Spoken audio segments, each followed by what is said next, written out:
এখানে দেখো কি বলতেছে, স্থির বিদ্যুৎ কাকে বলে।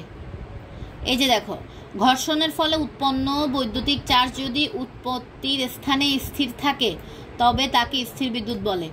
অবশ্যই স্থির বিদ্যুৎ কাকে বলে এবং চলবিদ্যুৎ কাকে বলে এই দুইটার সংজ্ঞা দেখে যাবা, বুঝছো?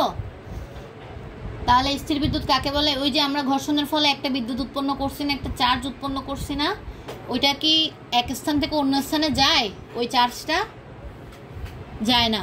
যদি আমরা সেখানে বৈদ্যুতিক দণ্ড মানে পরিবাহীর একটা দণ্ড বা তার যুক্ত করে দিই, তাহলে তো সেটা কি হয়ে যাবে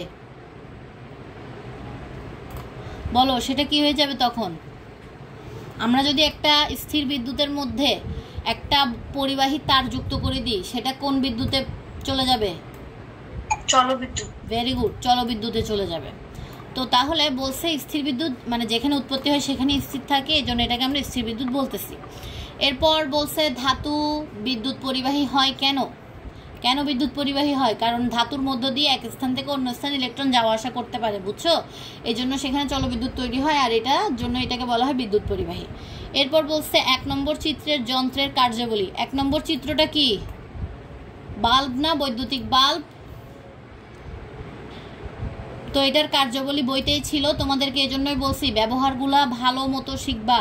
তো এটা পড়ে ফেলবা, এখানে কি কি আছে না আছে এগুলো পড়বা। ওখানে এটা বই থেকেই পড়তে বলছিলাম, বৈদ্যুতিক বাল্ব। হ্যাঁ, এরপর বলছে 2 নম্বর চিত্রে 2 ধরনের বিদ্যুতের উপস্থিতি লক্ষণীয়।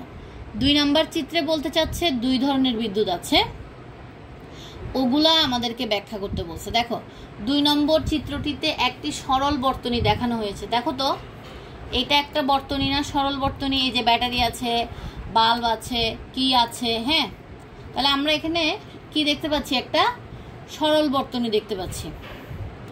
কিন্তু এখানে সরল বর্তনী দেখতে পাচ্ছি, কিন্তু আগে প্রথমে দেখবা যে এখানে কি দেখা যাচ্ছে। তো দেখা যাচ্ছে কি একটা সরল বর্তনী। এরপরে আমরা বলবো যে এখানে কি হচ্ছে না হচ্ছে, এগুলো আমরা বলবো। দেখো, এই চিত্র অনুযায়ী যখন বর্তনীতে চাবি খোলা অবস্থায় থাকে তখন বর্তনী অসম্পূর্ণ থাকে।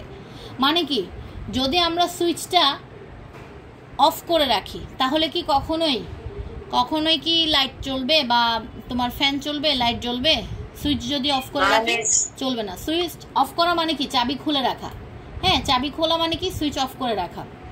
তারপরে বলছে ব্যাটারির ধনাত্মক প্রান্ত থেকে ঋণাত্মক প্রান্ত পর্যন্ত কোনো আধান প্রবাহিত হবে না। মানে কি, ওই যে লাইট জ্বলবে না, ফ্যান চলবে না। তারপরে দেখো, এই অবস্থায় ব্যাটারির 2 প্রান্ত চার্জ বা আধান স্থির থাকে।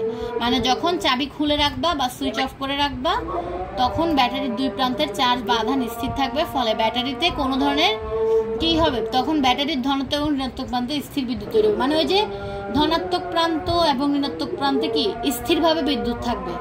যখন তুমি সুইচ অন করবা তখনই বিদ্যুৎটা কি হবে? প্রবাহিত হবে, বুঝছো?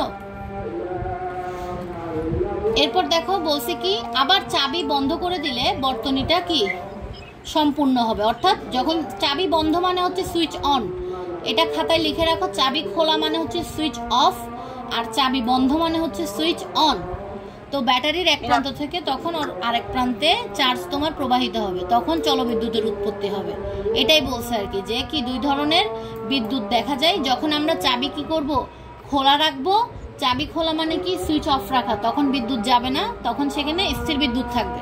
বিদ্যুৎ যদি চলাচল করতে না পারে সেটাকে আমরা বলবো স্থির বিদ্যুৎ, আর বিদ্যুৎ যখন চলাচল করতে পারবে সেটাকে আমরা বলবো চলবিদ্যুৎ। বুঝা গেছে? এই সৃজনশীলটা ইজি আছে, জাস্ট একটু মাথা খাটাতে হবে। চাবি খোলা মানে হচ্ছে তোমার সুইচ কি করা? অফ রাখা, বুঝছো? আর চাবি বন্ধ মানে সুইচ অন করে দেওয়া। এই সৃজনশীলটা বুঝছো?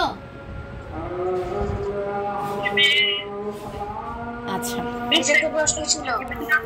বলো। হ্যাঁ বলো। বইয়ে লেখা